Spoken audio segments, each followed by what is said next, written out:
नमस्कार। आज हम एक काफी मुश्किल और अहम भू राजनीतिक मुद्दे पर बात करेंगे।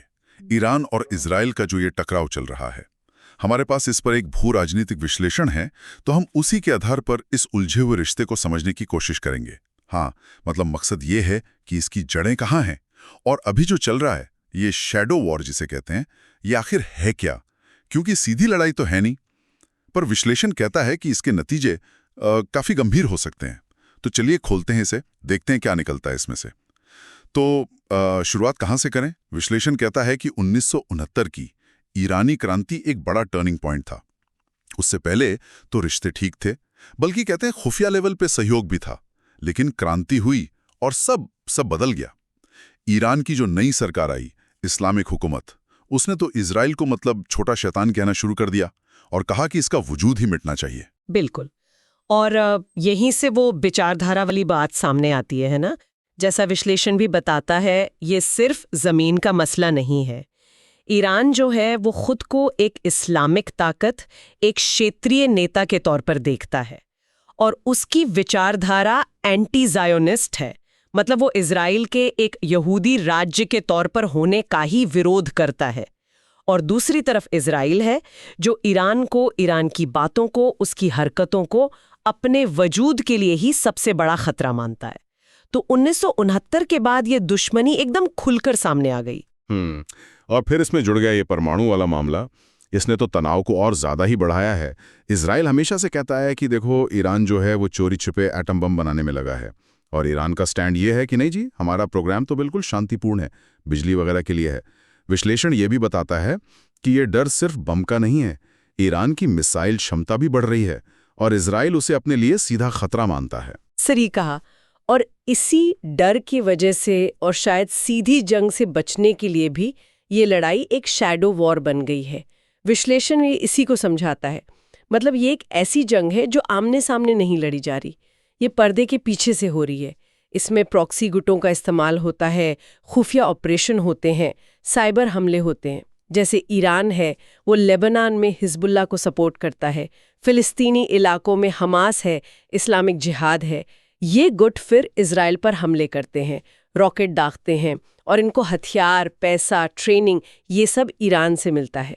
विश्लेषण में इसके कई उदाहरण भी दिए गए हैं। हाँ, और प्रॉक्सी तो एक बात हुई, ये जो खुफिया ऑपरेशंस और साइबर हमले हैं, ये भी बड़ा एंगल है इसमें। विश्लेषण में जिक्र है उन घटनाओं का जिन्हें अक्सर इजराइल से जोड़ा जाता है, जैसे ईरान के न्यूक्लियर साइंटिस्ट की हत्याएं हुई या उनके परमाणु ठिकानों पर हमले जैसे नतांज में हुआ था।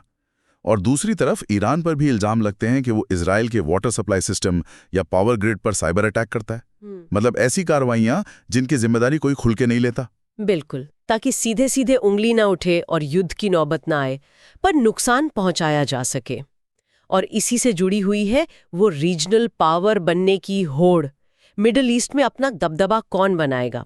सीरिया इसका एक बहुत बड़ा मैदान बन गया है ना। विश्लेषण बताता है कि ईरान वहां असद सरकार को बचाने के लिए कितना पैसा और हथियार लगा रहा है, लड़ाके भेज रहा है। क्यों? ताकि लेबनान में हिजबुल्लाह तक उसकी पहुंच बनी रहे। और इजराइल क्या करता है? वो सीरिया में ईरानी ठिकानों पर, हथियारों के काफिलों पर लगातार हवाई हमले करता है ताकि ईरान उसकी दहलीज तक ना पहुंच पाए। अच्छा, तो ये जो रीजनल लेवल पर चल रहा है, इसका ग्लोबल असर क्या है? मतलब बाकी देश कहाँ है इस पूरी पिक्चर में? अमेरिका का स्टैंड तो काफी क्लियर लगता है। वो इजराइल का सबसे पक्का साथी है और ईरान पर उसने कड़े प्रतिबंध भी लगा रखे हैं। हाँ, अमेरिका का रोल तो इसमें सेंट्रल है। दूसरी तरफ देखें तो रूस और चीन है, उनके रिश्ते ईरान से बेहतर हैं और कई बार, खासकर सीरिया जैसे मामलों में, वो ईरान के साथ खड़े भी दिखते हैं।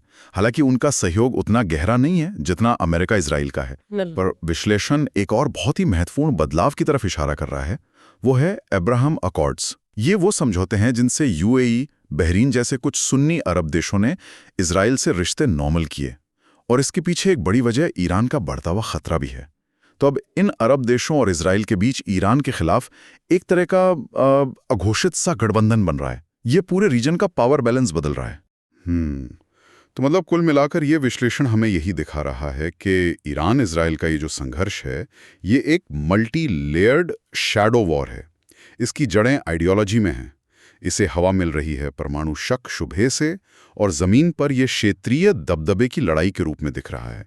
प्रॉक्सी, खुफिया ऑपरेशन, साइबर हमले, ये सब इसी छिपी हुई जंग के औजार हैं। और सबसे चिंता की बात, जैसा कि विश्लेषण भी कहता है, वो ये है कि तनाव का लेवल लगातार बहुत ऊंचा है, बहुत ज्यादा। कोई भी छोटी सी घटना, कोई मिसकैलकुलेशन हो जाए या किसी प्रॉक्सी गुट ने कोई बड़ी कार्रवाई कर दी, तो ये शैडो वॉर कभी भी एक फुल फ्लेज्ड वॉर में बदल सकती है। और अगर ऐसा हुआ तो उसका असर सिर्फ इन दो देशों तक नहीं रहेगा, वो पूरे मिडिल ईस्ट को अपनी चपेट में ले सकता है और दुनिया भर के एनर्जी मार्केट पर भी उसका असर पड़ेगा। तो जाते जाते एक सवाल मन में आता है जिस पर शायद हमें सोचना चाहिए। ये संघर्ष अभी प्रॉक्सी और गुप्त ऑपरेशनों पर बहुत निर्भर करता है, लेकिन जैसा विश्लेषण तकनीक के रोल की तरफ इशारा कर रहा है, जरा सोचिए अगर आर्टिफिशियल इंटेलिजेंस एआई जैसी कोई नई टेक्नोलॉजी आ जाए जो साइबर हमलों को या खुफिया निगरानी को एकदम नई ताकत दे दे, तो क्या ये इस शैडो वॉर के खेलने के तरीके को रातों रात बदलने देगी? और फिर उसके नतीजे क्या होंगे? ये सोचने वाली बात।